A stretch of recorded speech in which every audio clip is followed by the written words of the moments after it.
Good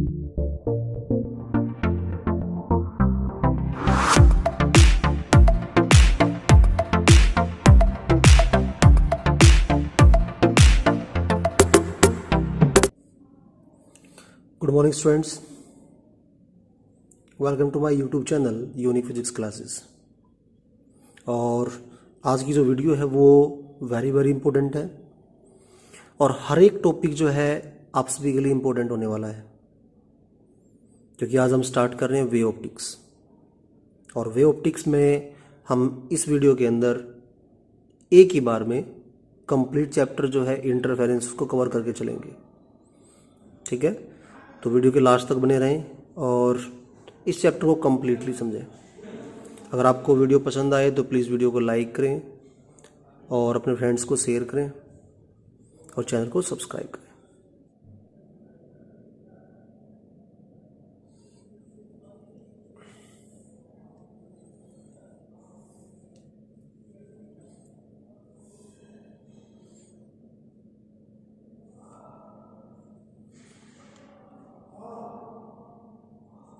wave optics.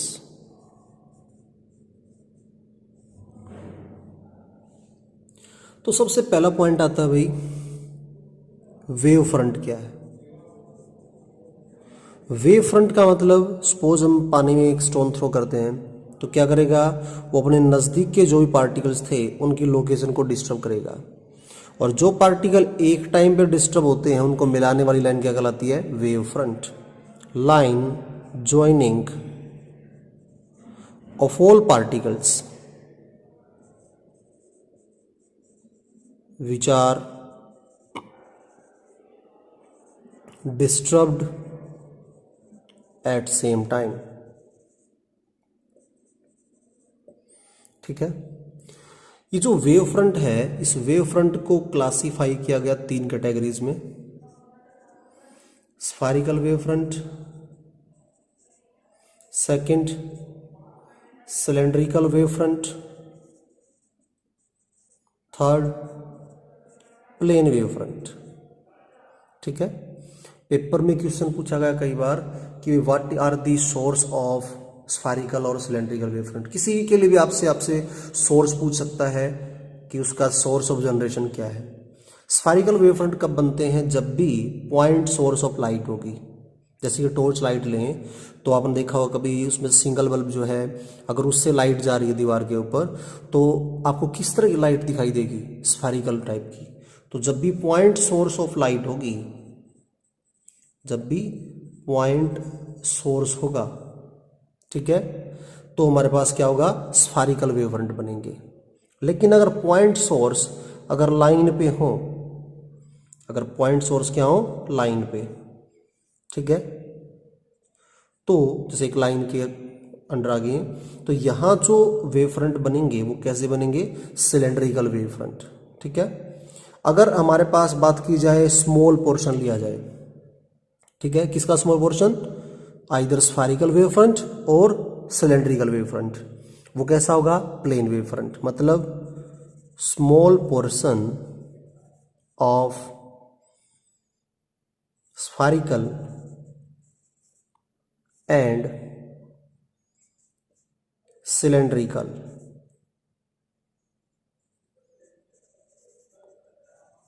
Wave front. ठीक है, क्या बन जाएगा, plane wave front. Next point हमारे पास है हाइजन थ्योरी।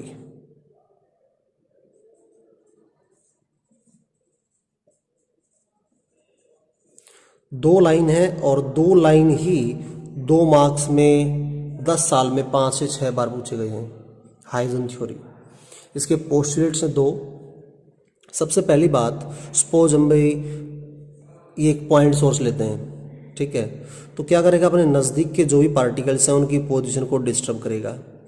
तो इनको मिलाने वाली जो लाइन है इसको क्या नाम दिया जाएगा, प्राइमरी वेव फ्रंट। क्या नाम देंगे, प्राइमरी वेव फ्रंट। अब जो ये पार्टिकल हैं वो क्या करेंगे, उनका भी एक एनवेलप होगा कि कहाँ तक, कितनी रेंज तक वो जो है अपने डिस्टरबेंस को पहुंचा सकते हैं। ठीक है, तो इनको मिलाने वाली जो लाइन होगी ये हमारे पास में क्या बनेगी, सेकेंडरी वेव फ्रंट। ठीक है, अब दो जो लाइन है वो इसी के व्याप पे है। ठीक है, कैसे बताएंगे देखो अभी। सबसे पहला पॉइंट तो क्या बताया इसका भाई, फर्स्ट पोस्टुलेट है every point on primary wave front will behave as fresh source of disturbance or secondary wavelet। ठीक है, प्राइमरी वेव फ्रंट के ऊपर जितने भी पॉइंट है वो एक फ्रेश सोर्स ऑफ डिस्टरबेंस का काम करेंगे। इसका मतलब एक वो सोर्स का काम कर रहे हैं, या फिर जिसको क्या नाम दे सकते हैं, सेकेंडरी वेवलेट।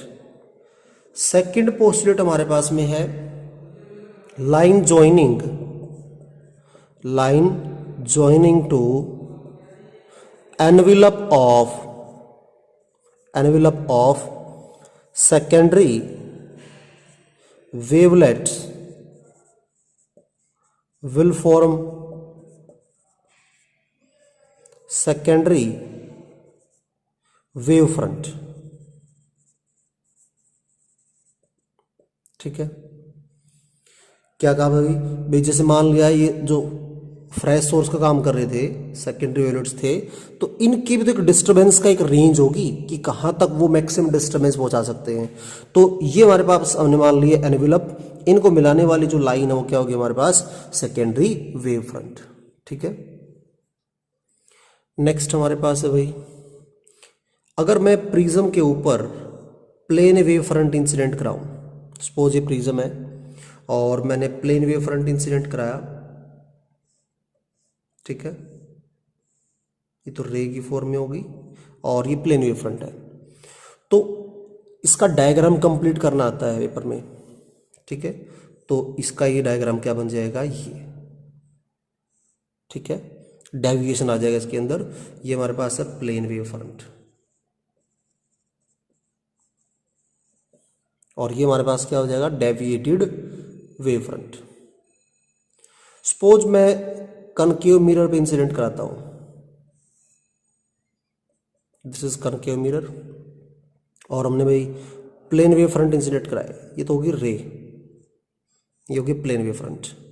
आपको पता है कनकेव मिरर क्या होता है, कन्वर्जिंग होता है।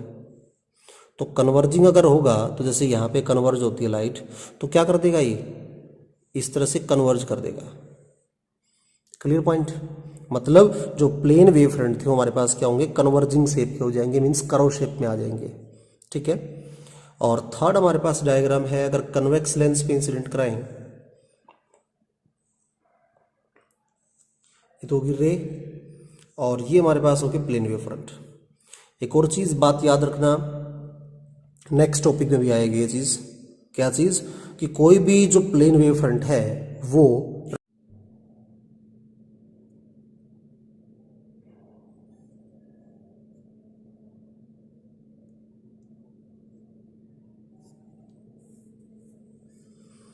परपेंडिकुलर होता है रे से। ठीक है, तो क्या होगा भाई, जैसे ये कन्वर्ज करता है, यहाँ पे रे कन्वर्ज होती थी, तो क्या कर देगा, ये इस फॉर्म में कन्वर्ट कर देगा ये। ठीक है, तो ये कन्वर्जिंग लेंस था, ये कन्वर्जिंग मिरर था, ये हमारे पास प्रिज्म थी। इन तीनों में से जो डायग्राम है वो कंप्लीट करने लास्ट 10 ईयर्स में 4 to 5 टाइम्स देखे गए हैं। ठीक है, बोर्ड में, सीबीएसई बोर्ड में, तो इनको सभी ध्यान से देखें और प्रैक्टिस करें। फर्स्ट पॉइंट है नेक्स्ट हमारे, reflection of light wave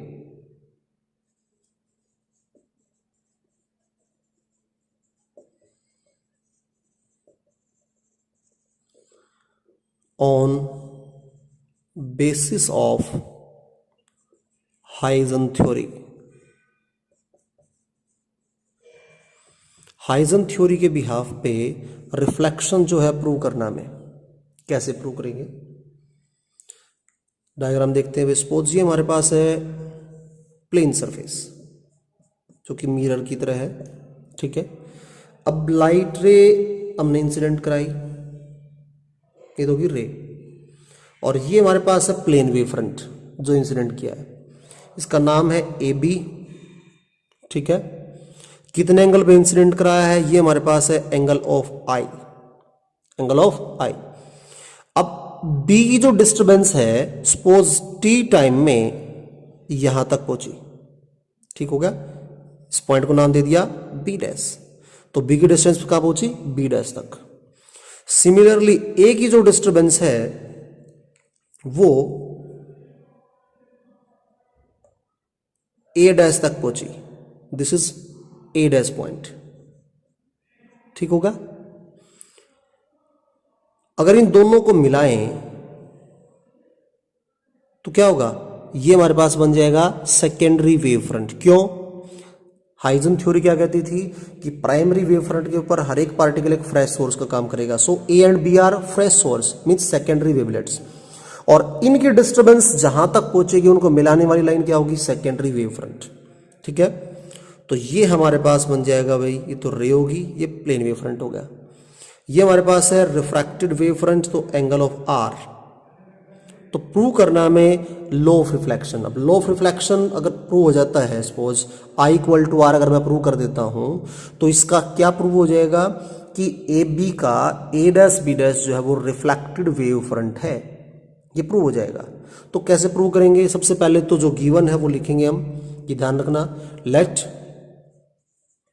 A B is incident wave front,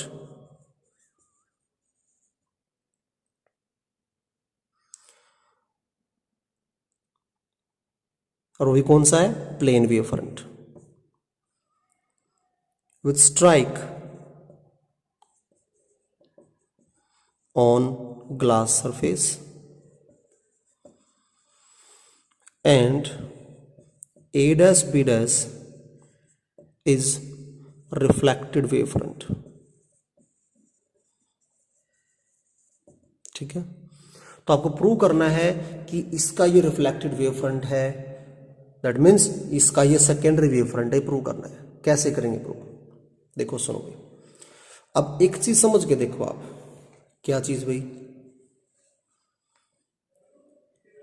कि ए बी जो है, अगर ट्रायंगल उठा लें A B B dash, triangle A B B dash, ठीक है। दूसरा A dash B dash and triangle A dash B dash, ये दोनों जो ट्रायंगल अगर बात की जाए कॉन्ग्रुएंट हो जाएंगी। कैसे हो जाएंगे कॉन्ग्रुएंट, देखो ये परपेंडिकुलर होता है, इससे बताया था मैंने आपको, ये परपेंडिकुलर होता है, तो angle of B is equal to angle of B dash A dash is equal to 90 degree, क्योंकि कोई भी लाइट रे के ऑफ प्लेन वेव फ्रंट के साथ क्या होती है, परपेंडिकुलर होती है, दैट मीन्स 90 डिग्री एंगल पे होती है। तो एंगल बी इक्वल होगा एंगल ऑफ ए डैश के, जो कि 90 डिग्री है। सेकंड, बी से बी डैश तक की जो डिस्टेंस है, बी से बी डैश तक की डिस्टेंस किसके बराबर होगी, ए से ए डैश तक की डिस्टेंस के। बी बी डैश किसके बराबर है, ए डैश के। ऐसा क्यों हुआ, क्योंकि सेम मीडियम था तो स्पीड ऑफ लाइट सेम रहेगी, और सेम टाइम ट्रेवल की बात चल रही है, तो इसका मतलब सी इंटू टी ए डिस्टेंस हो जाएगी। थर्ड, ए से बी तक की जो डिस्टेंस है वो क्या है, कॉमन है दोनों ट्रायंगल्स में। जैसे मान लिया एक ट्रायंगल ये है हमारे पास और दूसरी ट्रायंगल हमारे पास ये है, तो ये वाली साइड तो कॉमन हुई ना, और ये साइड अगर कॉमन हुई तो A B is equal to क्या बन जाएगा, कॉमन। तो by RHS rule, 10th class पढ़ा था हमने, RHS रूल से ये दोनों ट्रायंगल क्या होंगी, कॉन्ग्रुएंट, ठीक है। Triangle A B B dash congruent of triangle A dash B dash. और इसका मतलब क्या हुआ, इसका मतलब ये हुआ कि उनके कोरस्पोंडिंग जो एंगल है वो बराबर होंगे, और इसका मतलब है angle of I is equal to angle R के इक्वल होगा। और आई और आर अगर इक्वल हो जाएंगे तो इसका मतलब ये प्रूव हो जाएगा कि ये लॉ ऑफ रिफ्लेक्शन को फॉलो कर रहा है। और इसका मतलब ये भी प्रूव हो जाएगा कि ए बी का ए डैश बी डैश जो है रिफ्लेक्टेड वेव फ्रंट है। तो रिफ्लेक्शन ऑफ फिनोमिना जो फिनोमिना था वो क्या हो गया, प्रूव हो गया। लेकिन हमने किस तरह से प्रूव किया, on the behalf of Huygens theory. तो हाइजन थ्योरी के बिहाफ पे अगर पेपर में आता है रिफ्लेक्शन प्रूव करना तो आपको ये टॉपिक करना है। और दो टॉपिक हैं ये, रिफ्लेक्शन और रिफ्रैक्शन। ये पिछले 10 साल में कम से कम 4 to 5 टाइम आए हुए हैं। इस चैप्टर में एक्चुअली क्या है, कोई भी टॉपिक ऐसा नहीं है कि जिसको आप छोड़ सकते हो, क्योंकि हर टॉपिक जो है रिपीट हो रहा है। ठीक है, नेक्स्ट टॉपिक है refraction of light.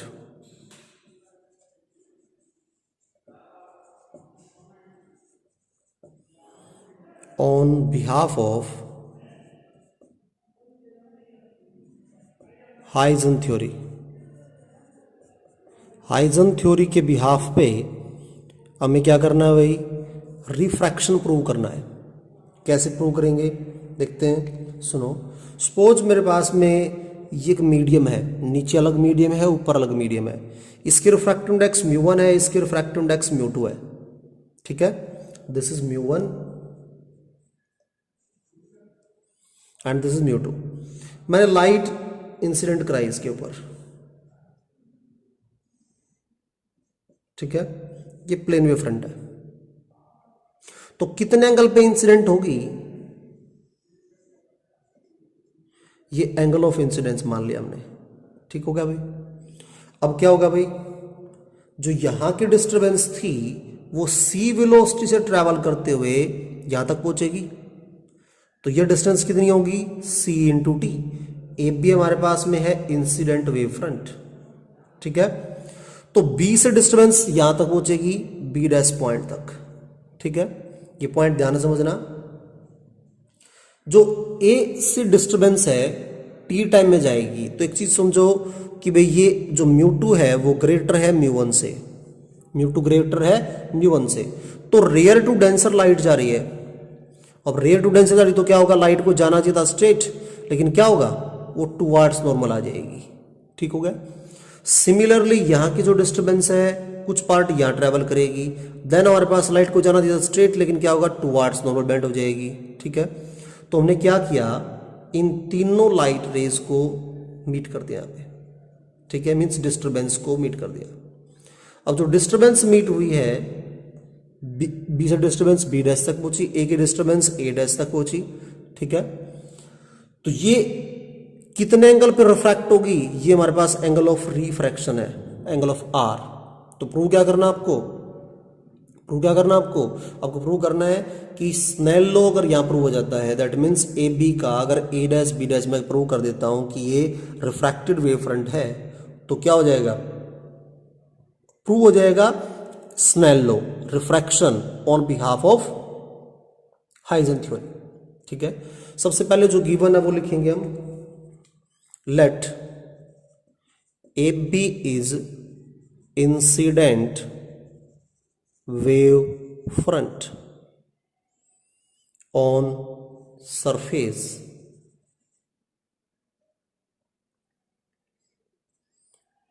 the disturbance of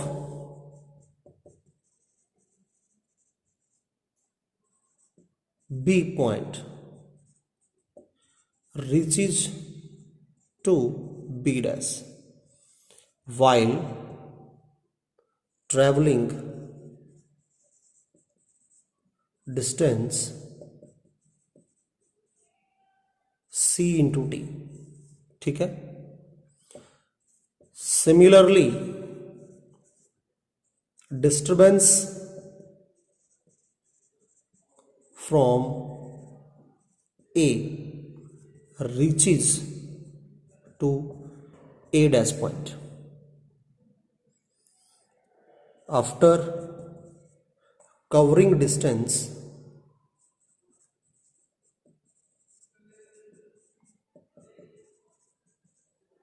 v into t। अब आपके दिमाग में क्वेश्चन आना चाहिए कि सर यहां तो c इंटू टी है, तो यहां v इंटू टी कैसे होगा।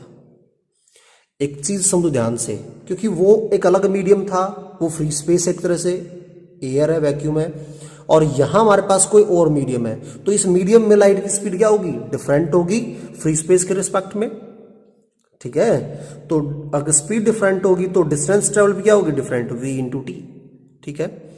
अब आप क्या करोगे भाई, स्नेल लॉ यूज करो यहां पे। स्नेल लॉ क्या कहता है, sine of I upon sine of R, ये वैल्यू निकाल लेंगे। अगर ये रिफ्रैक्टिव इंडेक्स के बराबर आई, अगर यहां से इस फॉर्म डायग्राम से मैं sine I by sine R की वैल्यू निकाल रहा हूं, अगर वो रिफ्रैक्टिव इंडेक्स बता रही है म्यू टू की value with respect of mu one, तो मैं क्या मान जाऊंगा कि ए डैश बी डैश जो है रिफ्रैक्टेड वेव फ्रंट है ए बी का। अब बात आ गई कैसे, लेट्स सी। तो साइन आई की वैल्यू देखो, एंगल हमारे पास आई ए है, तो एंगल के सामने परपेंडिकुलर सी इंटू टी, तो सी इंटू टी हमारे पास आ गया perpendicular, divide by base. Base हमारे पास में क्या है, ए बी, तो ए बी से मैंने कर दिया divide, divide by sine of R. R ये है, आर के सामने परपेंडिकुलर, और जो कि कितना है ए डैश, और ए डैश हमारे पास कितना है वी इंटू टी, तो वी इंटू टी बाई में बेस ए बी, तो क्या होगा, दोनों को डिवाइड करेंगे तो ए बी से ए बी क्या हो जाएगा, कैंसिल, ठीक है। आपको क्या मिलेगा, c into T divide by V into T, और इसका मीनिंग क्या है, t से t कैंसिल, और t से अगर t कैंसिल हो गया तो हमारे पास क्या बच जाएगा, c बाई वी, जो कि बराबर होता है म्यू, रिफ्रैक्टिव इंडेक्स के बराबर, ठीक है। और इसका मतलब क्या प्रूव हो गया, स्नेल लॉ प्रूव हो गया। भाई मैंने इसके according sine I by sine R निकाला और वो रिफ्रैक्टिव इंडेक्स बता रहा है, तो इसका मतलब तो यही हुआ ना कि भाई ए डैश बी डैश जो है वो ए बी का रिफ्रैक्टेड वेव फ्रंट है, ठीक है। लेकिन ये प्रूव कैसे किया हमने, जब ये माना था कि भाई बी की डिस्टर्बेंस बी डैश तक पहुंची है टी टाइम के अंदर after covering distance C into T, और ए की डिस्टर्बेंस ए डैश तक पहुंची है after covering distance V into T, तो इसका मतलब मीडियम अगर चेंज हुआ है तो स्पीड में वेरिएशन आया है, इसलिए v एज्यूम किया था हमने। अगर उन दोनों को डिवाइड करने से रिफ्रैक्टिव इंडेक्स मिलती है ये जिस मीडियम में रिफ्रैक्शन हुआ है उसकी, तो इसका मतलब प्रूव हो जाएगा स्नेल लॉ, और ये हमने हाइजन थ्योरी के बिहाफ पे प्रूव किया है। तो ये हमारे पास कंसेप्ट था refraction of light on behalf of Huygens theory, most important topic. अगर टॉपिक आपको समझ में आ रहा है तो वीडियो को लाइक जरूर करें और अपने फ्रेंड्स को शेयर करें।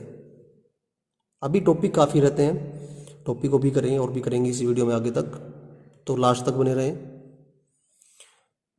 नेक्स्ट हमारे पास पॉइंट है interference of light.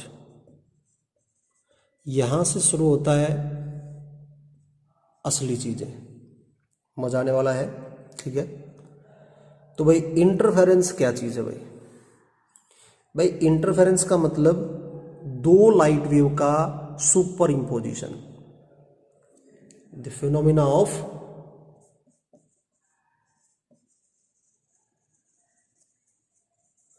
Super imposition of two light waves having same frequency, same amplitude, constant phase and path difference. दो लाइट वेव का सुपर इंपोजिशन का फिनोमिना क्या कहलाता है, इंटरफेरेंस, ठीक है। जिनकी एम्पलीट्यूड सेम हो, फ्रीक्वेंसी सेम हो, फेज एंगल और पाथ डिफरेंस दोनों क्या रहे, कांस्टेंट रहे। अब कुछ बच्चों को पता होगा कि भाई फेज एंगल और पाथ डिफरेंस क्या चीज है, जिन्होंने 11th में नहीं पढ़ा होगा, ध्यान दिया होगा, वो अभी सीख लेना, कोई इशू नहीं है। तो सबसे पहले तो भाई इंटरफेरेंस क्या क्लियर हुआ कि भाई दो लाइट वेव सुपर इंपोज करेंगी। जैसे कि एक हमारे पास में लाइट वेव ये है, दूसरी लाइट वेव हमारे पास में ये है, ठीक है। दोनों जब मर्ज होते हैं ना, तो मर्ज होने के बाद एक नई वेव मिलती है हमें, ठीक है। इसको बोलते हैं सुपर इंपोजिशन। अगर एक वेव का क्रेस्ट दूसरी वेव की क्रेस्ट के टाइम पे उसी टाइम पे मिलता है उसको, और ट्रफ जो है ट्रफ के टाइम पे मिलता है, तो इससे क्या होगा, जब मर्ज होंगे तो भाई रिजल्टेंट एम्पलीट्यूड क्या होगा, बढ़ जाएगा। सपोज मैं आपको अच्छा पढ़ा रहा हूं और आप भी अच्छी तरह समझ रहे हो, तो इसका मतलब क्या होगा, रिजल्ट जो है ज्यादा आएगा, अच्छा आएगा, ठीक बात है। और अगर मैं मान लिया अच्छा पढ़ा रहा हूं और आप जो है उसके नेगेटिव वे में जा रहे हो, तो रिजल्टेंट क्या होगा, वैल्यू घट जाएगी, ठीक बात है, रिजल्ट अच्छा नहीं आएगा। तो इसका मतलब जब दो लाइट वेव सुपर इम्पोज इस वे में हो कि एक का क्रेस्ट दूसरे के क्रेस्ट के साथ मर्ज हो, ट्रफ जो है ट्रफ के साथ मर्ज हो, तो रिजल्टेंट एम्पलीट्यूड जो है इंक्रीज होकर मिलेगा, और इसको नाम दिया जाता है कंस्ट्रक्टिव इंटरफेरेंस। ठीक है, क्या नाम देंगे इसको, constructive interference. If resultant amplitude increase by superimposition then the interference is said to be constructive interference. या नाम से पता चल रहा है, कंस्ट्रक्टिव मतलब कंस्ट्रक्ट करना, कुछ बनाना, ठीक है, और बन रहा है तो हमने इसको पॉजिटिव सेंस में लिया कि भाई वैल्यू बढ़ के मिल रही है हमें, तो कंस्ट्रक्टिव इंटरफेरेंस है। अगर एक वेव का क्रेस्ट दूसरे वेव के ट्रफ के टाइम पे मैच होता है, मर्ज होता है, तो इससे क्या होगा, रिजल्टेंट जो एम्पलीट्यूड था वो क्या होगा, घट जाएगा, और घट जाएगा तो हमारे पास में क्या होगा, ये मिल गया आपको पहले से भी कम इंटेंसिटी या जो एम्पलीट्यूड है वो, ठीक है। तो इसको क्या नाम दिया जाएगा, डिस्ट्रक्टिव इंटरफेरेंस, ठीक है, destructive, clear point. But destruct करना, कुछ बिगाड़ना यार, खत्म करना, ठीक है। तो यहां हमारे पास में क्या होगा कि भाई जब एक का क्रैश दूसरे के ट्रफ के साथ सुपर इम्पोज करेगा तो रिजल्टेंट एम्पलीट्यूड जो है घट जाएगा, तो उसको क्या नाम देंगे, डिस्ट्रक्टिव इंटरफेरेंस। देखो क्वेश्चन आता है 5 मार्क्स में, लेकिन जब भी कोई 5 मार्क्स में क्वेश्चन आता है तो साथ में 3 मार्क्स का टॉपिक होता है, साथ में 1 मार्क्स के क्वेश्चंस होते हैं, कॉन्सेप्चुअल बेस्ड क्वेश्चंस, ठीक है। तो छोटे छोटे जो क्वेश्चंस हैं वो आपको लर्न करने हैं और इस वीडियो में ही मिलेंगे आपको सारे के सारे। जो बच्चा इस वीडियो को कंप्लीट देखेगा उसको और बुक पढ़ने की रिक्वायरमेंट नहीं होगी, गारंटीड, ठीक है। तो क्या था कि भाई ये हमारे पास में एक लाइट का सोर्स है, ठीक है, टॉर्च लाइट सपोज। तो लाइट जो है यहां से जा रही है, सिमिलरली यहां से जा रही है, ये दोनों सुपर इम्पोज कर रही है, ठीक है। एक वेव ये है, दूसरी वेव ये है, और सुपर इम्पोज करके आपको यहां ये स्क्रीन है, ठीक है। स्क्रीन के ऊपर आपको कुछ दिखाई देगा, यहां पे इनको नाम देते हैं स्लिट, होल्स को क्या नाम देते हैं, स्लिट्स। इसकी जो विड्थ है वो है स्लिट की विड्थ W1 W2, ठीक है। स्लिट और स्क्रीन के बीच की डिस्टेंस को डिनोट करेंगे कैपिटल D से, और दोनों स्लिट्स मतलब जो होल्स थे उनके बीच की जो डिस्टेंस है, ये डिस्टेंस, ये जो डिस्टेंस थी, इसको डिनोट करेंगे स्मॉल d से, ठीक है। अब दोनों लाइट सुपर इम्पोज कर रही थी, यहां आपको मिलेगा जो भी पैटर्न मिलेगा बताऊंगा आपको मैं भी, ठीक है। अब क्वेश्चन आता है, पहला क्वेश्चन है यहां पे, क्वेश्चन नंबर 1, कि भाई जो लाइट का सोर्स है उससे दो लाइट जनरेट हो रही हैं, तो यहां एक क्वेश्चन आता है, what is coherent source of light. एक कंडीशन में आएगा, कंडीशन फॉर इंटरफेरेंस में, कि कोहेरेंट सोर्स ऑफ लाइट क्या है। तो इसका आंसर क्या होगा, इसका आंसर क्या है, a light source from which two light wave emerge of same amplitude, same frequency, same phase difference and path difference, ठीक है। जब एक लाइट वेव से दो लाइट वेव जनरेट हो रही हो और जिनका एम्पलीट्यूड सेम हो, फेज सेम हो, ठीक है, फ्रीक्वेंसी सेम हो, तो उस एक लाइट के सोर्स को नाम दिया जाएगा कोहेरेंट सोर्स ऑफ लाइट। क्या नाम देंगे उसको? Coherent source of light. अब बात करते हैं नेक्स्ट पॉइंट के बारे में। नेक्स्ट क्वेश्चन है, what would happen if one of two slits is closed? अगर एक स्लिट को क्लोज कर दिया जाए तो इंटरफेरेंस पे क्या इफेक्ट आएगा? तो इसका आंसर क्या होगा भाई? No interference would be there. Interference होगा ही नहीं। क्यों नहीं होगा भाई? अब एक चीज सोचो, आप सपोज मान लिया एक रूम में बैठे हो, ठीक है, और खुद अकेले पढ़ रहे हो, ठीक है, या वीडियो देख रहे हो आप, तो जब तक कोई और पर्सन आपको डिस्टर्ब नहीं करेगा के रूम में, तो इसका मतलब क्या होगा? इंटरफेरेंस हुआ ही नहीं। आप जो भी काम कर रहे थे वही वो आपका चलता रहेगा। तो इसका मतलब अगर एक स्लिट को क्लोज कर दिया जाए तो इंटरफेरेंस पर क्या फर्क पड़ेगा? इंटरफेरेंस जो है वो होगा ही नहीं, because interference is the superposition of two light waves. If there is only one wave then there is no superposition, that's why we can see there will be no interference. Next question है,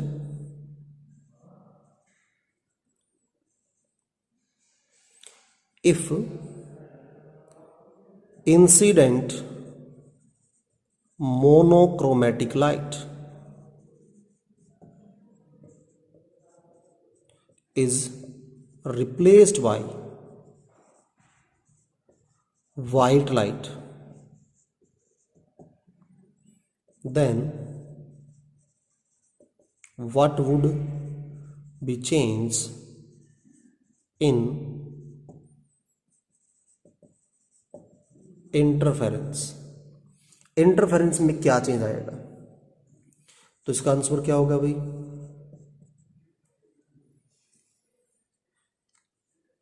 we will got coloured fringes.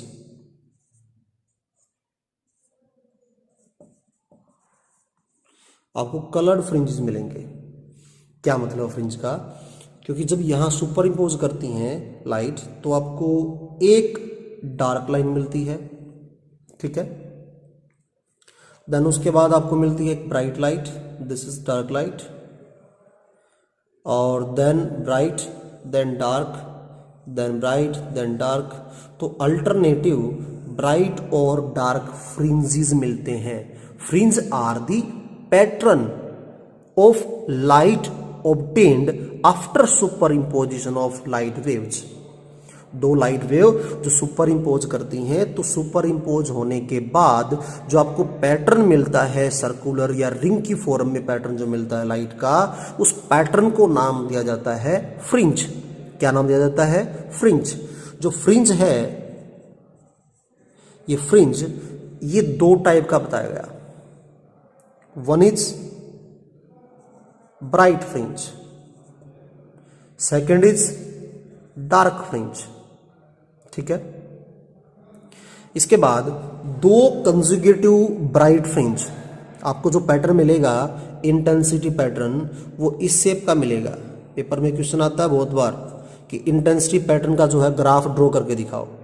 तो ये हमारे पास है bright fringe, ये हमारे पास है dark fringe, bright fringe, dark fringe, bright fringe. देखो थ्रू आउट मैंने एम्पलीट्यूड सेम रखा है, क्योंकि जो हमारे पास इंटरफेरेंस के बाद पैटर्न मिलता है वो हमारे पास क्या होता है? यूनिफॉर्म होता है। यूनिफॉर्म मतलब जो आपको मिलेगी लाइट यहाँ पे वो हमारे पास क्या होगी? या तो इक्वल डार्क होंगी या इक्वल ब्राइट होंगी, ठीक है। तो ब्राइट फ्रिंज ये हमारे पास, और ये हमारे पास है डार्क फ्रिंज जहां लाइट आपको नहीं मिली हुई है। लाइट अगर नहीं मिलेगी तो क्या होगा? अंधेरा होगा, और डार्कनेस होगी तो क्या होगा? डार्क फ्रिंज मिलेगा, ठीक है। तो अल्टरनेट ब्राइट डार्क फ्रिंज मिलेंगे आपको। और दो कंजुगेटिव ब्राइट फ्रिंज के बीच का जो गैप है उसको नाम दिया जाता है फ्रिंज विड्थ। क्या नाम देते हैं? Fringe width. ठीक है, या फिर दो डार्क फ्रिंजेस के बीच का जो गैप है, ये जो गैप, अगर मैं यहां से गैप निकालूंगा तो भी क्या होगा? Fringe width. और जो फ्रिंज विड्थ है इसको भी क्लासिफाई किया गया दो कैटेगरीज में। एक हमारे पास में है लीनियर फ्रिंज विड्थ और एक हमारे पास में है angular fringe width. Linear fringe width को बीटा से डिनोट करते हैं, जो कि किसके इक्वल है? Beta is equal to lambda capital D over small D. Lambda capital D over small D. Lambda क्या है? इंसिडेंट लाइट की वेवलेंथ। कैपिटल डी क्या है? स्लिट और स्क्रीन के बीच की सेपरेशन। स्मॉल डी क्या है? दोनों स्लिट्स के बीच की सेपरेशन। और एंगुलर फ्रिंज विड्थ को डिनोट करते हैं थीटा से, जो कि किसके बराबर है? लैम्डा ओवर डी या फिर लैम्डा ओवर ए। क्या मतलब? जो ये हमारे पास आएगा डाइफ्रैक्शन चैप्टर के अंदर। ठीक है, डाइफ्रैक्शन इंटरफेरेंस के बाद आएगा, उसमें आता है एंगुलर विड्थ। ठीक है, और एंगुलर फ्रिंज विड्थ हमारे पास क्या होगी? इंसिडेंट लाइट की wavelength divide by aperture size. उसमें डबल स्लिट नहीं होती, सिंगल स्लिट होती है। और सिंगल अगर स्लिट होगी तो वहां एक स्लिट का जो साइज होगा उसको डिनोट करते हैं डी से या फिर ए से, अपर्चर साइज से। तो इस दोनों की रेशियो जो आपको क्या बताएगी? एंगुलर फ्रिंज विड्थ बताएगी।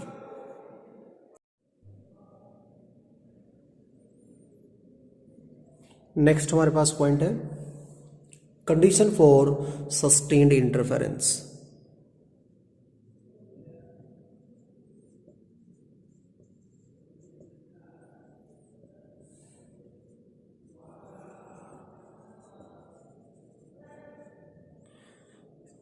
एक अच्छा इंटरफेरेंस बनने के लिए क्या क्या कंडीशंस रिक्वायर्ड हैं? तो फर्स्ट आती है light source must be monochromatic.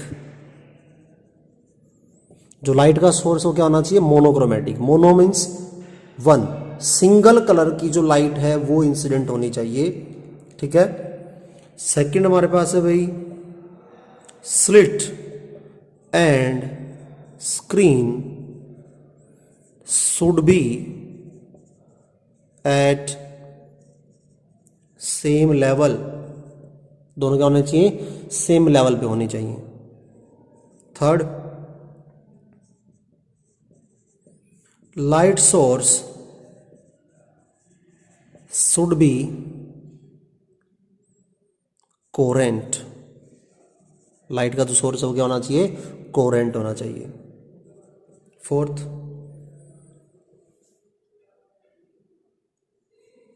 Slit size must be narrow. जो स्लिट का साइज क्या होना चाहिए? नैरो होना चाहिए। तो ये कंडीशंस थी इंटरफेरेंस के लिए। और नेक्स्ट हमारे पास पॉइंट आएगा अभी condition for constructive and destructive interference.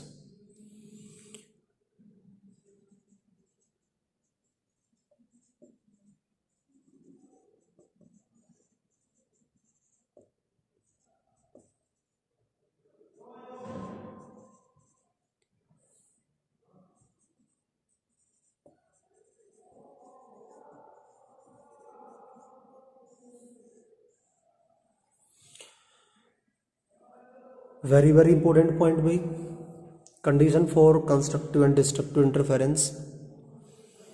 तो ध्यान से समझना भी डायग्राम। सपोज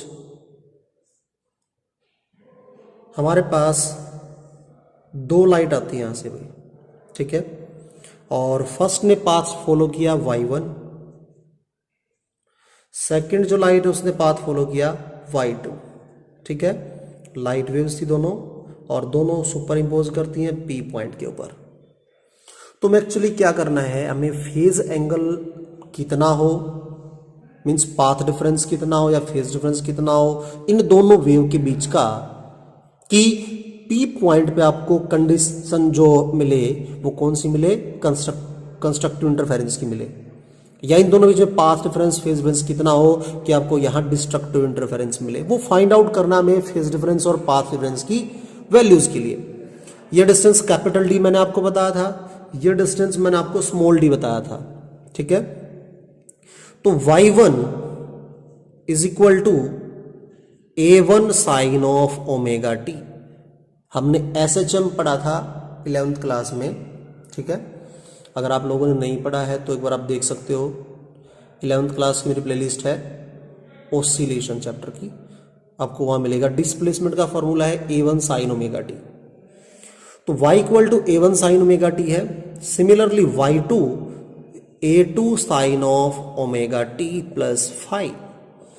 हमने एज्यूम किया कि इन दोनों वेव्स के बीच में फेज डिफरेंस है वो है फाई का। तो बात करते हैं फेज डिफरेंस का मतलब क्या है। देखो इसका फेज एंगल कितना है ओमेगा टी, इसका फेज एंगल कितना है ओमेगा टी प्लस फाइव, तो दोनों में डिफरेंस कितना हुआ omega T plus five minus का omega t, that will be equal to five. So five is the phase difference between two waves, ठीक है। तो टोटल पाथ कितना ट्रेवल करेंगी ये वेव्स हम फाइंड आउट करेंगे। a1 sine omega T plus a2 sine omega T plus five, ठीक हो गया भाई।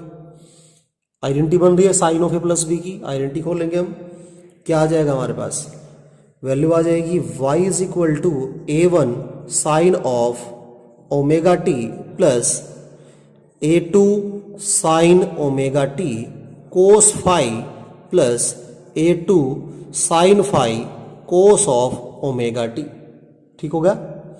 अब इसमें से और इसमें से कॉमन टर्म दिखाई दे रहे हमें साइन ओमेगा टी, तो साइन ओमेगा टी कॉमन ले लिया, अंदर बचेगा a1 plus a2 cos five, ठीक होगा, plus a2 sine five cos of omega T is equal to y, ठीक है। ये भी एक एम्पलीट्यूड है और ये भी एक एम्पलीट्यूड है, ठीक है। तो एक्चुअली में करना क्या है, हमें ये देखना है कि कब रिजल्टेंट एम्पलीट्यूड बढ़ जाएगा। जब रिजल्टेंट एम्पलीट्यूड बढ़ जाएगा तो क्या होगा कंस्ट्रक्टिव इंटरफेरेंस, जब रिजल्टेंट एम्पलीट्यूड घट जाएगा तो क्या होगा destructive interference. So we have mainly focus on amplitude, that's why we take amplitude of both waves. हमने यहां से एम्पलीट्यूड मान लिया a कोस ऑफ थीटा, किसको कोस वाले को, a2 साइन थीटा इस वाले को मान लिया a साइन ऑफ थीटा, तो a कोस थीटा बन जाएगा a1 plus a2 cos five. Similarly a sine of theta हमने एज्यूम किया a2 साइन फाइव को, ठीक होगा भाई। अब क्या करोगे भाई, इक्वेशन नंबर 3 इक्वेशन नंबर 4, ठीक है। इन दोनों इक्वेशंस का हम क्या करेंगे स्क्वायर करेंगे और उनको ऐड कर देंगे, तो वैल्यू लिखेंगे हम squaring and adding equation 3 and 4, squaring and adding equation 3 and 4 क्या मिलेगा भाई, देखते हैं भाई। a2 square sine square plus a1 square plus a2 square कोस square five plus 2a1 a2 cos five, ठीक है। ये हमारे पास किसके इक्वल आएगा, ए स्क्वायर कॉमन आ जाएगा दोनों में से, cos square theta plus sine square theta, जो कि क्या बन जाएगा 1, तो ए स्क्वायर हमारे पास इसके इक्वल आएगा।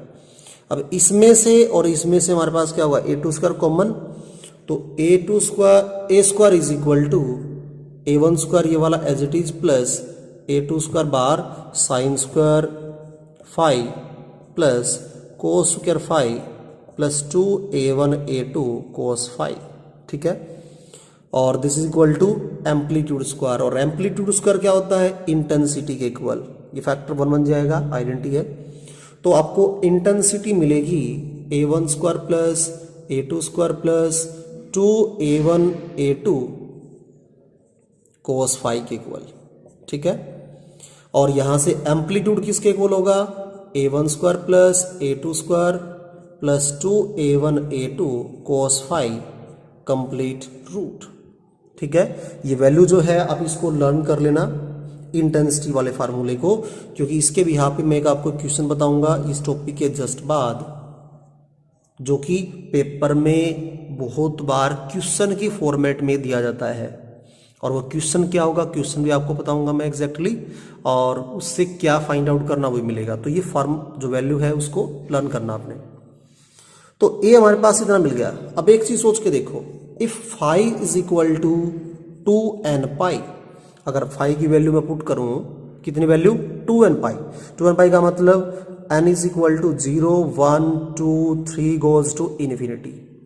तो इससे क्या मिलेगा आपको, क्या मिलेगा इससे आपको, इससे मिलेगा a is equal to a1 square plus a2 square plus 2a1 a2, ये मिलेगा आपको।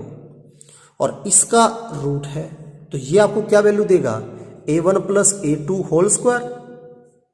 ठीक बात है, रूट के अंदर तो क्या मिल गया, a1 प्लस a2, और इसका मीनिंग क्या हुआ कि दोनों का एम्पलीट्यूड प्लस होके मिल गया आपको। और दोनों का एम्पलीट्यूड अगर प्लस होके मिला है तो इसका मतलब क्या है, कंस्ट्रक्टिव इंटरफेरेंस। तो जब भी दोनों वेव्स के बीच का जो फाई हमने फेज डिफरेंस माना था, अगर वो 2n पाई के बराबर आ जाए, किसके बराबर आ जाए, 2n पाई के, तो हमारे पास क्या होगा, कंस्ट्रक्टिव इंटरफेरेंस बनेगा। हमारे पास वैल्यू थी a is equal to a1 square plus a2 square plus 2a1 a2 cos phi root. ठीक है, ये वैल्यू थी। अब एक बात बताओ, if phi is equal to 2n plus 1 into pi, अगर मैं फाई की वैल्यू ये मानता हूं तो मेरे पास क्या होगा भाई, ओड पाई होगा, क्योंकि n की वैल्यू पुट करेंगे हम 0 1 2 3 को अटेंड्स टू इन्फिनिटी।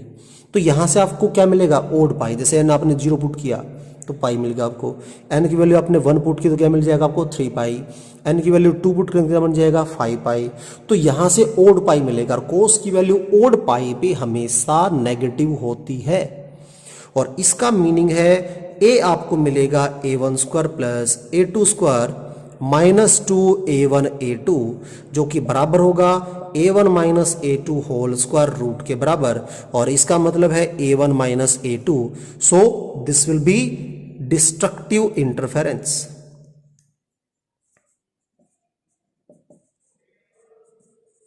ठीक है, और इसका मतलब डिस्ट्रक्टिव इंटरफेरेंस के लिए जो फेज एंगल है, जो डिफरेंस था, वो कितना होना चाहिए, 2n प्लस 1 इंटू पाई। और जबकि कंस्ट्रक्टिव के लिए हमारे पास में क्या था, कंस्ट्रक्टिव इंटरफेरेंस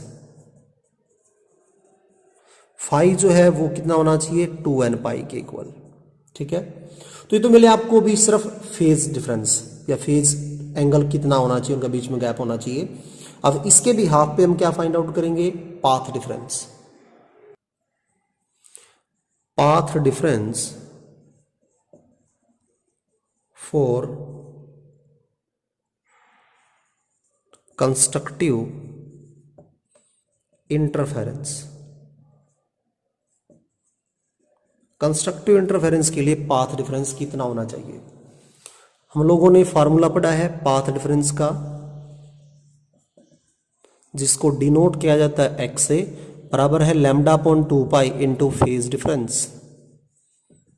ठीक है, ये फॉर्मूला है।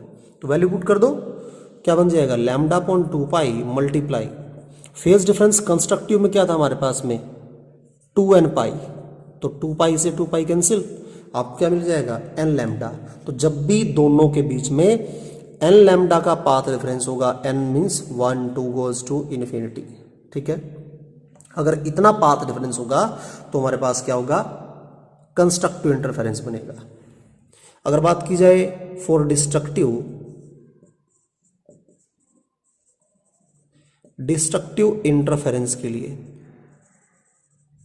क्या होगा भाई, लैम्डा अपॉन 2 पाई मल्टीप्लाई फेज डिफरेंस, और फेज डिफरेंस कितना था उसमें, 2n प्लस 1 इंटू पाई, तो 2 पाई से पाई कैंसिल हो जाएगा और वैल्यू आ जाएगी हमारे पास 2n plus 1 into lambda divide by 2।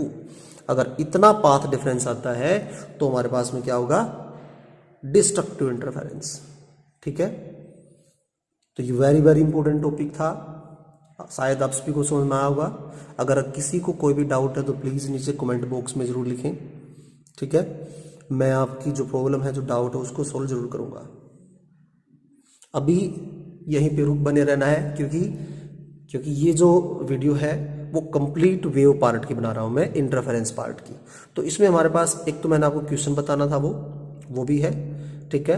Then numerical बताना मेरे को एक दो कुछ, ठीक है। और फिर उसके बाद एक लास्ट टॉपिक आएगा यंग डबल स्लिट एक्सपेरिमेंट, जो कि मोस्ट इंपॉर्टेंट है, ठीक है।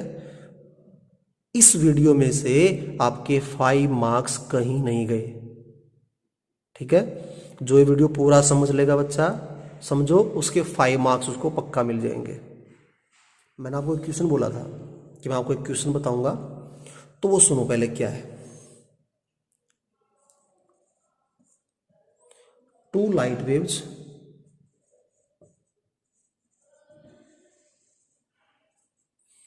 with phase difference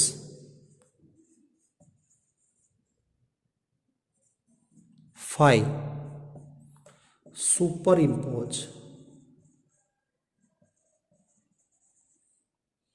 with equal amplitude, then prove that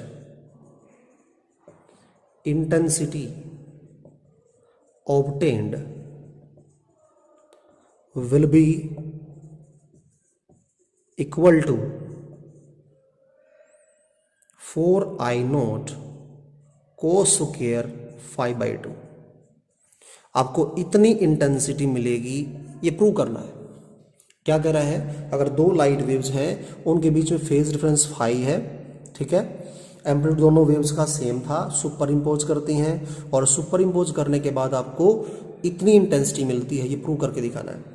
तो प्रूफ क्या है इसका, देखते हैं भाई। सुनो, मैंने आपको एक वैल्यू बताई थी याद करने के लिए, मैं वैल्यू वहाँ लिख रहा हूँ। इंटेंसिटी हमारे पास थी A1 square plus A2 square plus 2A1 A2 cos phi, root के अंदर था एम्पलीट्यूड, ठीक है, और उसका स्क्वायर कर देंगे तो क्या आ जाएगा, intensity. Amplitude square equal to intensity, sorry this is amplitude, ठीक है। और इंटेंसिटी हमारे पास में क्या आएगी, without root, A1 square plus A2 square plus 2A1 A2 cos phi, ठीक है। ये हमारे पास इंटेंसिटी है, और ये अगर इंटेंसिटी है, मैंने आपको क्या बताया था, इक्वल एम्पलीट्यूड। अगर एम्पलीट्यूड इक्वल है तो A1 A2 दोनों इक्वल है, ठीक है। एज पर condition A1 square equal to A2 square equal to I naught, ठीक है, क्योंकि एम्पलीट्यूड का स्क्वायर क्या होता है, इंटेंसिटी होती है, ठीक है। तो दोनों को हमने I नोट एज्यूम किया, तो आपको क्या मिलेगा यहां से, इस फार्मूले में से देखो, ये बन जाएगा I नोट, सिमिलरली ये भी क्या बन जाएगा, I नोट प्लस 2, ये क्या बन जाएगा, root I naught cos phi, ठीक है, इज इक्वल टू इंटेंसिटी। सही है भाई। अब देखो ये बन जाएगा 2I नोट, तो 2I नोट, और ये भी क्या बन जाएगा, 2I नोट, क्योंकि I नोट का स्क्वायर हो जाएगा, रूट से स्क्वायर कैंसिल हो जाएगा, तो 2I नोट कॉमन आ जाएगा। यहां इसमें से बचेगा 1, और यहां इसमें से क्या बचेगा, 2I नोट तो बाहर निकल गया, तो हमारे पास वैल्यू बचेगी कोस फाई, और 1 प्लस कोस फाई का फार्मूला क्या होता है, 2 cos square phi by 2, 2 cos square phi by 2, जबकि 2I नोट मेरे पास ऑलरेडी पहले से भी है, बाहर जो था, तो 2I नोट, ठीक है, और 2 हमारे पास ये तो क्या बन जाएगा, 4I नोट और कोस स्क्वायर फाई बाई 2। इसका रिजल्ट क्या आएगा भाई, इसका रिजल्ट आ जाएगा, मैं यहां लिख रहा हूं, 4I naught cos square phi by 2, this is result, ठीक है। तो इसका मतलब जो आपको इंटेंसिटी ऑब्टेन होगी वो कितनी होगी, 4I naught cos square phi by 2। Next हमारे पास न्यूमेरिकल है भाई, किसके भी यहाँ पे पहले फॉर्मूला बताता हूँ आपको, A1 square by A2 square equal I1 by I2 equal W1/W2। Amplitude का स्क्वायर जो है किसके इक्वल होता है, इंटेंसिटी के इक्वल, और वही क्या होगा हमारे पास, इनकी रेशो की फॉर्म में लेंगे तो विड्थ रेशो के बराबर, जबकि W1/W2 क्या है, स्लिट की विड्थ। ठीक है, एक और फॉर्मूला है A1 + A2 whole square by में A1 - A2 whole square is equal to I maximum by में I मिनिमम। भाई जब दोनों का एम्पलीट्यूड प्लस हो जाएगा तो एम्पलीट्यूड मैक्सिमम होगा और उसका स्क्वायर क्या बन जाएगा, इंटेंसिटी मैक्सिमम। जब माइनस होगा तो एम्पलीट्यूड मिनिमम होगा तो उसका स्क्वायर क्या होगा, इंटेंसिटी मिनिमम। तो इस फार्मूले के बिहाफ पे न्यूमेरिकल है, ये वेरी वेरी इंपॉर्टेंट है। कई बार 5 मार्क्स क्वेश्चन में 3 मार्क्स क्वेश्चन वाले के साथ में आया हुआ है, बी पार्ट में या ए पार्ट, सी पार्ट में। तो क्वेश्चन क्या है, if amplitude ratio is 2:3, then find intensity ratio,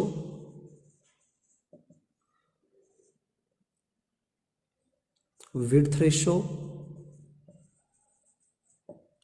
and maximum to minimum intensity ratio। ठीक है, कैसे करेंगे भाई, सॉल्यूशन देखो इसका। एक बात बताओ, आपको एम्पलीट्यूड रेशो दे दी 2:3, तो इसका स्क्वायर कर दें तो क्या बन जाएगी, इंटेंसिटी। तो इंटेंसिटी हमारे पास आ जाएगी 2/3 I1/I2 आपको मिलेगा, इसका स्क्वायर दैट मीन्स 4:9। और यही हमारे पास क्या होगी, विड्थ रेशो भी होगी, तो W1/W2 भी क्या होगा, 4:9। जबकि I मैक्सिमम, ठीक है, I मैक्सिमम बाई I अगर मिनिमम फाइंड आउट करें तो दोनों का एक बार एम्पलीट्यूड प्लस कर देंगे, 2 + 3 इसका स्क्वायर और बाई में 2 - 3 इसका स्क्वायर। ठीक है, जो कि क्या वैल्यू देगा आपको, ये वैल्यू आपको देगा 2 + 3 5, 5 का स्क्वायर 25। ठीक है, और डिवाइड बाय 2 - 3 -1 - 1 का स्क्वायर 1, तो 25:1 हमारे पास क्या होगी, maximum to minimum intensity ratio. आपको ये भी दे सकता है इस वे में कि maximum to minimum intensity ratio 25:1 है, देन फाइंड करो intensity ratio, width ratio and amplitude ratio. Then इसका उल्टा प्रोसेस कर देंगे यहां से। ठीक है, फिर क्या कर देंगे इसका उल्टा प्रोसेस। नेक्स्ट टॉपिक है भाई यंग डबल स्लिट एक्सपेरिमेंट।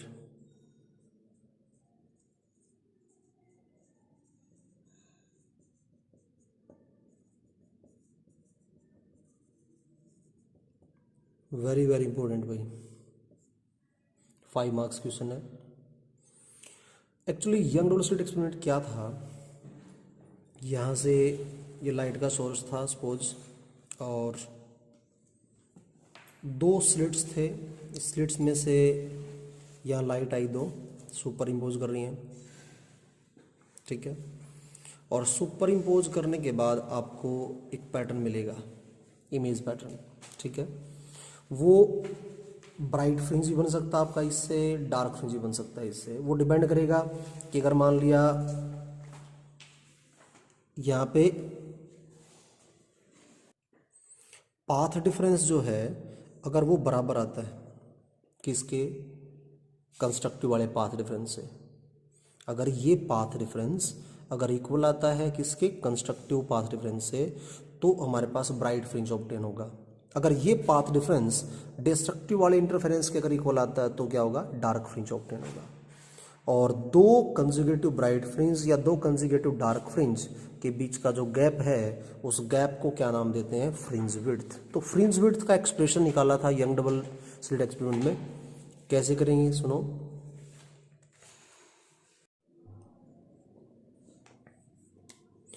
देखो ये हमारे पास था, लाइट यहाँ से आएगी, जो डॉटेड लाइन आएगी उसको मान लिया हमने ट्रफ। ठीक है, और जो डार्क लाइन है उसको हमने मान लिया क्रेस्ट। तो पहले वेव में क्या आएगा, crest.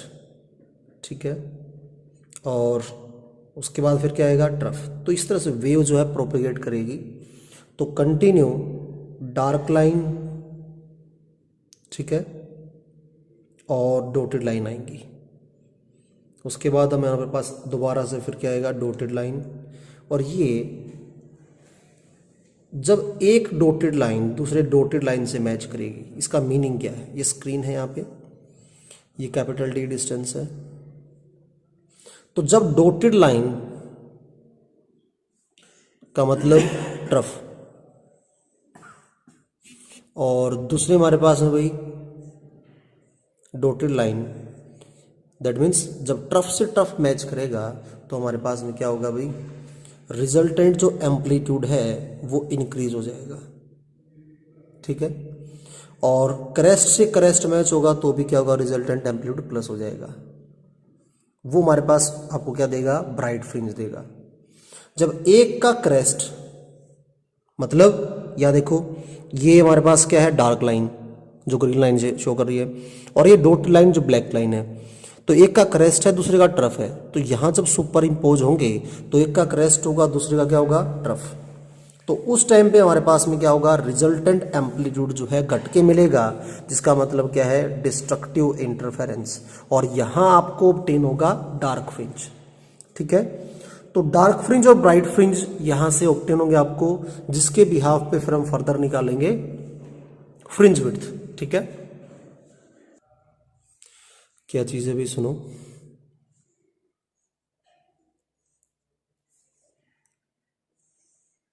Expression for fringe width. यहां से लाइट गई, सपोज मान लीजिए इसने पाथ फॉलो किया x1, जो लाइट यहां से गई है उसने पाथ ट्रेवल किया x2, ये डिस्टेंस है कैपिटल डी, ये डिस्टेंस है स्मॉल डी। इसके मिड तक की जो डिस्टेंस है ये डिस्टेंस है y, जिसको फ्रिंज डिस्टेंस बोलते हैं। क्या बोलते हैं, फ्रिंज डिस्टेंस। तो ये ए पॉइंट एज्यूम कर लेते हैं, इसको बी पॉइंट मान लेते हैं, इसको मान लेते हैं पी पॉइंट।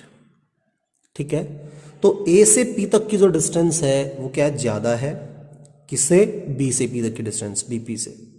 तो एक्चुअली में क्या करना है, पाथ डिफरेंस फाइंड आउट करना है, ये वाला पाथ डिफरेंस। ठीक है, इस पाथ डिफरेंस को फाइंड आउट करेंगे और उसको फिर इक्वेट कराएंगे कंस्ट्रक्टिव पाथ डिफरेंस से और डिस्ट्रक्टिव पाथ डिफरेंस से। फिर आपको मिलेगा ब्राइट फ्रिंज और डार्क फ्रिंज, और फिर वहां से मिलेगा हमें फ्रिंज विड्थ। ये डिस्टेंस हमारे पास में कितनी है, कैपिटल डी, ये डिस्टेंस हमारे पास कितनी है, कैपिटल डी। ठीक हो गया भाई, तो वह एक्सप्रेशन करते हैं। ट्रायंगल उठाओ, इन ट्रायंगल बी पी, इसको नाम दे दो एम पॉइंट, इसको नाम देते हैं n point. BPM, BPM triangle के इस ट्रायंगल में देखो, ये हमारे पास जो डिस्टेंस होगी यहां तक की, वो कितनी होगी, y हमारे पास यहां तक है। इस y में से हम इतना पोर्शन सब्ट्रैक्ट कर देंगे, नीचे वाला पोर्शन जो कि कितना है, d/2 है, तो ये बचेगा y माइनस d/2। ये y माइनस d/2 होगा, ये कैपिटल D होगा, तो पाइथागोरस थ्योरम यूज करेंगे हम, y minus d/2 whole square plus ये हमारे पास है कैपिटल D इसका स्क्वायर, और कंप्लीट की पावर 1/2, जो कि आपको किस चीज की वैल्यू देगा, x1 की value. In triangle APN, APN triangle में x2 अगर बात करें किसके इक्वल होगा, यहां तक की डिस्टेंस होगी y प्लस d/2, ये डिस्टेंस हमारे पास है d, तो ये बन जाएगा y plus d/2 whole square plus d का स्क्वायर कंप्लीट की पावर 1/2। तो आपको x2 मिल गया है, x1 मिल गया है, दोनों का डिफरेंस करना था। तो डिफरेंस करेंगे भाई, देखो x2 minus of x1 is equal to x, जो कि किसके इक्वल है, ये बन जाएगा हमारे पास में y plus d/2 whole square plus d square complete की power 1/2 minus y minus d/2 whole square plus d square complete की पावर 1/2। देखो d का स्क्वायर इन दोनों में से कॉमन लेना हमें, d का स्क्वायर कॉमन लेंगे तो यह क्या बचेगा, with in bracket d square common लेना है, तो ये हमारे पास होगा 1, या बचेगा y plus d/2 whole square by में d का स्क्वायर, क्योंकि इसमें d स्क्वायर नहीं था तो डिवाइड बाय आ जाएगा, और कंप्लीट की पावर 1/2। ठीक है, माइनस ऐसे ही डी स्क्वायर कॉमन लेंगे हम विद इन ब्रैकेट, क्या होगा हमारे पास 1 plus y minus d by two whole square divide by d square bracket बंद कंप्लीट की पावर 1/2। ठीक है, अब क्या होगा भाई 1/2 पावर डी की भी है और इसकी भी है, सिमिलरली 1/2 पावर डी की भी है इसकी भी है।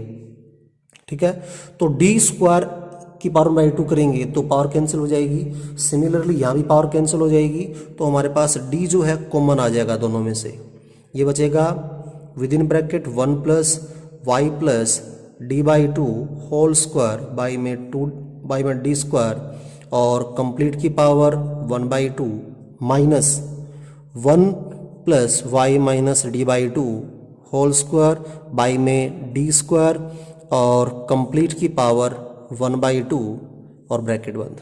ठीक है भाई, अब अगले स्टेप में क्या होगा, बाइनोमियल थ्योरम पढ़ी थी हम लोगों ने मैथ में थी 11th क्लास में, तो क्या था 1 plus x raise to power अगर n है तो n पावर जो है आगे मल्टीप्लाई हो जाती है, हमने ग्रेविटेशन चैप्टर में पढ़ा था फिजिक्स में 11th में। तो क्या होगा d हमारे पास बाहर है, ये बचेगा 1 प्लस 1/2 आगे आ जाएगा, तो y plus d by two whole square by में d का स्क्वायर। ठीक है, माइनस को खोल देते हैं यहाँ पे हम, -1 minus y minus d by two whole square और बाई में 2d स्क्वायर, अब ब्रैकेट बंद। ठीक है भाई, 1 से 1 कैंसिल। ठीक है, दोनों में क्या होगा हमारे पास में 2d स्क्वायर एलसीएम आ जाएगा, 2d स्क्वायर इज एलसीएम, और आपको बार d था ये हमारे पास, ये होगा y plus t by two square minus y minus d by two whole square. ठीक है, इसके बाद क्या आएगा हमारे पास भाई, देखो उसको एक्सपेंड कर देंगे हम, आइडेंटिटी खोल देंगे, y square plus d square by 4 plus 2 into y into d by two minus y square minus d square by 4 plus 2 into y into d by two bracket बंद, पूरे के डिवाइड बाय 2d स्क्वायर, बाहर हमारे पास था d, एक d से power d cancel, d square by 4 से d square by 4 cancel, y square से वाई स्क्वायर कैंसिल, 2 से 2 कैंसिल, 2 से 2 कैंसिल, तो y d plus y d 2y d, 2y d over capital D 2d, 2 से 2 cancel, तो हमारे पास path difference मिल गया y d over d, y d over d, जबकि y जो हमारे पास में है वो क्या है, फ्रिंज डिस्टेंस है। अगर ये path difference if x equal to n lambda equal to y d over d, अगर ये सिचुएशन हो तो आपको क्या मिलेगा, ब्राइट फ्रिंज। क्या मिलेगा, ब्राइट फ्रिंज। यहां से y निकाल देंगे हमारे पास में n lambda capital D over small D, this is nth bright fringe condition, nth bright fringe condition if x equal to 2n plus 1 into lambda by में 2 is equal to y d over d, अगर ये situation हो तो हमारे पास क्या होगा भाई, y आ जाएगा 2n plus 1 into lambda capital D over 2d, this is the condition for dark fringe। ठीक है, कि डार्क फ्रिंज आ जाएगा हमारे पास, और दो कंसेक्यूटिव ब्राइट फ्रिंज और डार्क फ्रिंज के बीच का गैप क्या कहलाता है, फ्रिंज विड्थ, जो मैं एक्सप्रेशन फाइंड आउट करना है अभी। nth bright fringe, nth bright fringe minus n minus 1 bright fringe is equal to fringe width, जिसको डिनोट करते हैं बीटा से, तो किसके को लाएगा, एन लैम्डा कैपिटल डी और small d minus n minus 1 lambda capital D over small d, तो लैम्डा कैपिटल डी और स्मॉल डी बाहर आ जाएगा, एन माइनस एन प्लस 1, तो क्या होगा, एन से N cancel, lambda capital D और small D, this is equal to fringe width, most important topic of wave optics, जो कि 5 मार्क्स में पिछले 10 साल में 4 to 5 टाइम पूछा गया है। ठीक है, thank you for watching my videos.